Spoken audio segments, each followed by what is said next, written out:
बिस्मिल्लाहिर्रहमानिर्रहीम वसल्लल्लाहु अला नबील करीम रब्बिश्रह ली सदरी वयस्सिर ली अमरी वहलुल उक़्दतम मिन लिसानी यफ़क़हू क़ौली। विशाल, अलग अलग लोगों से मिलकर हमारी जिंदगी का होराइजन कितना एक्सपैंड होता है ना एक्चुअली में, क्योंकि उनके थ्रू ना हम ऐसी ऐसी बातों का पता कर लेते हैं या फिर ऐसी बातें हमें पता चल जाती हैं जो हमें कभी पता ही नहीं होती। और जब कुछ चीजें अनजानी नहीं रहती तो अनछुई भी नहीं रहती। बिल्कुल, तभी तो कहते हैं ऐसे लोगों के बारे में जानना बहुत ज्यादा जरूरी होता है, और स्पेशली उन लोगों के बारे में जानना जो अपनी जिंदगी में, अपनी लाइफ में कुछ ना कुछ ऐसा खास काम कर चुके हैं जो बहुत ज्यादा इंस्पिरेशनल होता है। बिल्कुल, इसीलिए कहा जाता है कि जितना हो सके लोगों से मिलिए जुलिए, उनके बारे में जानने की कोशिश कीजिए। बिल्कुल, ताकि आप जिंदगी को कैसे जिया जाए, ये अच्छे से जिया जाए, वो आप समझ पाएंगे। और ये भी जान पाएंगे कि जब आपके सामने कोई टफ कंडीशन आए तो उससे बाहर कैसे निकलना है। बिल्कुल, और कैसे सिचुएशन को हैंडल किया जाए या फिर उसको फेस किया जाए। लेकिन विशाल, मुझे ऐसा लगता है कि जब आपकी जिंदगी में ऐसी कंडीशन आती है तो उससे बाहर निकलने के लिए एक खास तरह की विल पावर की जरूरत होती है, नहीं? बिल्कुल, और उस खास तरह की विल पावर को आप अपने अंदर कैसे ला सकते हैं, वो सिर्फ आप अपने अंदर ला सकते हैं कुछ ऐसे लोगों से मिलकर जो हम आपको मिलवाते हैं हर रोज हमारे प्रज्ञा प्रभात पर। बिल्कुल, तो ऐसे ही एक सेगमेंट में तुम्हें याद होगा विशाल, हमने अपने व्यूअर्स को मिलवाया था मौलाना वहीदुद्दीन खान साहब से, और आज मैं तुम्हें और व्यूअर्स को मिलवाऊंगी उनके बेटे से, सानी असनैन खान जी से। क्या बात कर रही हो? मतलब, और मुझे ऐसा लगता है कि उनकी कहानी देखकर भी तुम्हें वैसा ही महसूस होगा जैसा उनके पिता की कहानी को देखकर हुआ था। आई एम श्योर वैसा ही फील होगा। सानी असनैन खान जी की कहानी ऐसी है कि उन्होंने ये प्रूव कर दिया कि पैसा कमाने के लिए कोई खास शॉर्टकट नहीं होता है। मतलब आप बड़े बुजुर्गों की बातें फॉलो करके, उनकी राह को फॉलो करके आप अपनी ड्रीम्स को पूरा कर सकते हैं, वो मुकाम हासिल कर सकते हैं जहां आपको शांति मिलती है। क्या बात है यार, तो हम श्योर कि इनसे मिलना बहुत ज्यादा इंटरेस्टिंग होगा। बिल्कुल, मतलब इन्होंने अपने बिजनेस को एक्सपैंड ही नहीं किया, बल्कि लोगों में एक जागरूकता और संस्कार फैलाने के लिए इन्होंने किताबें भी लिखी हैं और कोशिश लगातार कर रहे हैं। वाह व्यूअर्स, आई एम श्योर आप सब मिलना चाहते होंगे इनसे, मैं भी मिलना चाहता हूँ। चलो तो बिना कोई देरी किए आपको मिलवाते हैं सानी असनैन खान जी से।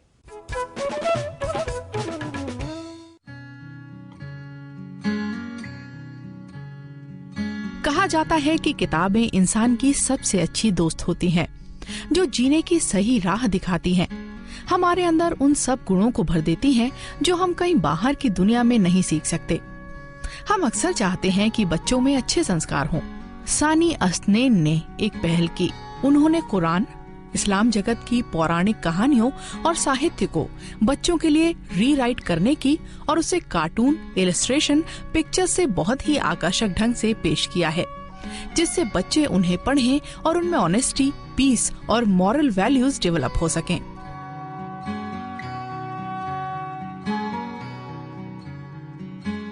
सानी असनैन खान एक ऐसे लेखक हैं जिन्होंने बच्चों की 100 किताबें लिखकर लिम्का बुक ऑफ रिकॉर्ड्स में अपना नाम दर्ज कराया है।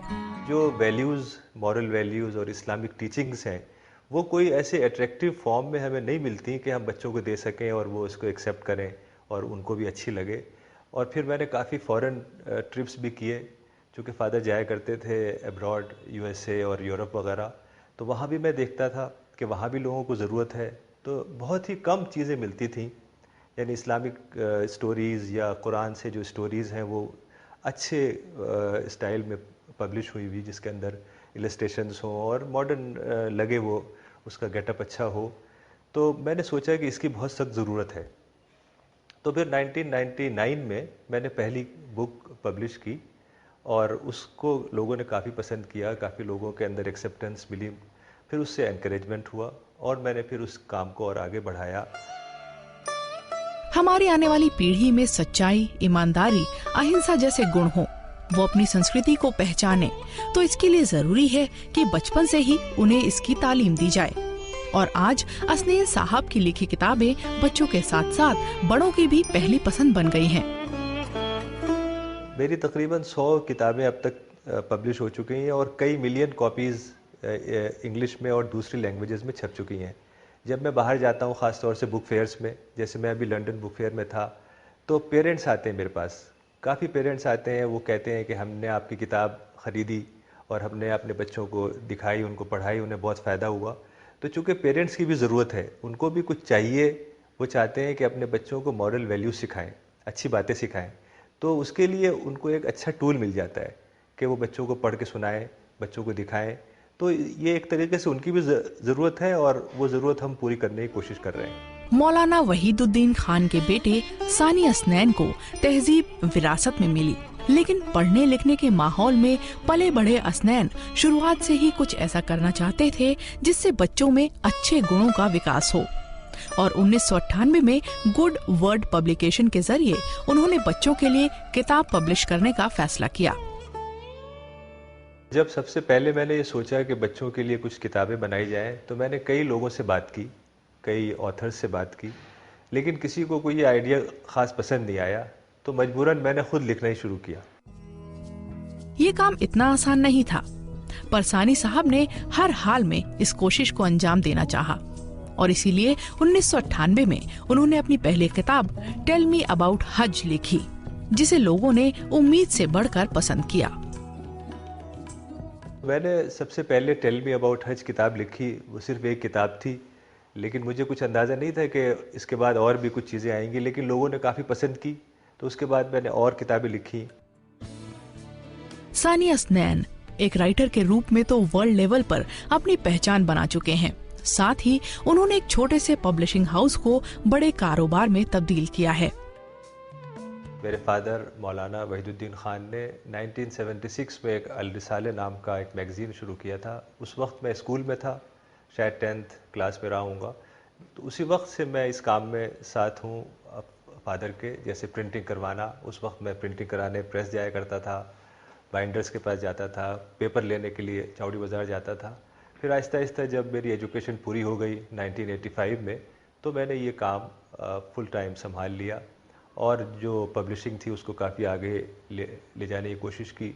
इंग्लिश बुक्स पब्लिश करनी शुरू की और फिर 1996 में मैंने इस कंपनी का नाम गुड वर्ड रखा और गुड वर्ड के तहत फिर मैंने बच्चों की किताबें पब्लिश करना शुरू की, चिल्ड्रंस स्टोरीज़ शुरू की। फिर उसके बाद ये काम काफ़ी बढ़ गया और इंटरनेशनल लेवल पे ये काम फैल गया। कई अलग अलग लैंग्वेजेस में ट्रांसलेट हो रही असनैन साहब की किताब न सिर्फ भारत बल्कि दुनिया के हर कोने में पसंद की जा रही है। वो हर पल यही कोशिश करते हैं कि इन्हें और भी ज्यादा आकर्षक बनाया जा सके, जिससे ज्यादा से ज्यादा बच्चे इसमें रुचि लें। मेरा ख्याल ये है कि अब किताबों का ज़माना अब आहिस्ता आहिस्ता ख़त्म होता जा रहा है या कम हो रहा है। अब डिजिटल एज में लोग जा रहे हैं, हर चीज़ डिजिटली अवेलेबल है। इंटरनेट पे सब बुक्स मिलती हैं, लोग डाउनलोड करते हैं, किंडल पे पढ़ते हैं लोग, यानी डिजिटल फॉर्मेट बहुत तेज़ी से आ रहा है। आईफोन पे सारी एप्लीकेशंस मिलती हैं। तो अब हमें सोचना होगा कि हम किस तरीके से इस दौर में दाखिल हों, यानी एक नए लेवल पे जाना ज़रूरी है अगर हमें एक्सपेंशन करना है। तो उसके लिए जैसे आपने देखा कि मूवीज़ आ रही हैं, रिलीजियस मूवीज़ भी अभी देखा आपने, बाल गणेश और हनुमान वगैरह इस तरह की मूवीज़ आ रही हैं और बहुत सारे कार्टून मूवीज़ हैं। तो एक ये हो सकता है कि कार्टून मूवीज़ के ज़रिए हम अपने बात को कहने की कोशिश करें और डिजिटल प्लेटफॉर्म पे काम करने की कोशिश करें ताकि वाइडर ऑडियंस तक पहुंच सकें। बच्चों को कल का भविष्य कहा जाता है। इसी सोच के साथ सानी असनैन ने एक कदम उठाया और ये संदेश दिया कि अगर बच्चों को बचपन से ही सही गाइडेंस दी जाए तो उन्हें एक बेहतर इंसान बनाया जा सकता है और इसका सबसे अच्छा जरिया है किताबें। मेरा जो ऑब्जेक्टिव है किताबें लिखने का वो ये है कि बच्चे एक तो मॉरल वैल्यूज़ हासिल करें। कुरान में जो वैल्यूज़ हैं, जो इंसान अच्छा इंसान और पीसफुल इंसान बनाने के लिए जो चीज़ें इंसान को चाहिए वो हासिल करें और इसी के साथ साथ वो रिलीजियस टीचिंग्स भी हासिल करें जो आगे जाके वो उसको एक फाउंडेशन के तौर पे इस्तेमाल कर सकें। क्योंकि जब वो बड़े होंगे तो वो उनको ज़रूरत होगी कुछ और जानने के लिए। तो ये सब चीज़ें, ये जो वैल्यूज़ हैं, ये स्टोरीज़ हैं, ये उनको एक फाउंडेशन देगी जिस पे उस और आगे कुछ अच्छी बातें सीख सकेंगे और अपनी एजुकेशन को और आगे बढ़ा सकेंगे। सानी असनैन ने किताबों के जरिए बच्चों में मॉरल वैल्यूज डेवलप करने की एक कोशिश की है और अगर वो इस मकसद में कामयाब हो जाते हैं तो यकीनन उनकी किताबें सारी दुनिया को शांति और एकता के नए मायने सिखा सकती है।